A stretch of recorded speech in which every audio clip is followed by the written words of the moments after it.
ہمارا معاشرہ نہ تنگ نظر ہے اور نہ ہی لبرل۔ عوام کی غالب اکثریت معتدل مزاج ہے۔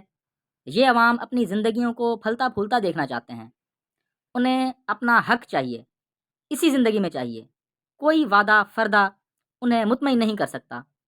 عوام اپنے نمائندوں کو اسی لیے منتخب کرتے ہیں تاکہ وہ ان کی زندگیوں میں بدلاؤ لائیں۔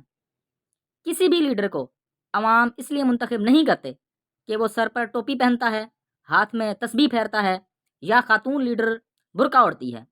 عوام نے ہمیشہ ماڈرن سوچ کے حامی لیڈران منتخب کیے۔ محمد علی جناح اس کی سب سے بڑی مثال ہیں۔ مگر جناح کے بعد منتخب ہونے والے لیڈران نے خواہ مذہب کا لبادہ اوڑھ لیا۔ انہیں لگا کہ شاید اس سے ان کا اقتدار بچ جائے گا یا یہ عوام میں مزید مقبول ہو جائیں گے، مگر ایسا نہیں ہوا۔ اس وقت پھر ایک موقع ہے۔ جو لیڈر بھی آگے بڑھ کر اس تنگ نظری کا مقابلہ کرے گا یا گی، وہ امر ہو جائے گا یا گی۔ باقی رہے نام اللہ کا۔ ماضی میں سب کچھ کر کے دیکھ لیا، ایک مرتبہ یہ نسخہ بھی آزما لیں۔ ویڈیو دیکھنے کا بہت بہت شکریہ۔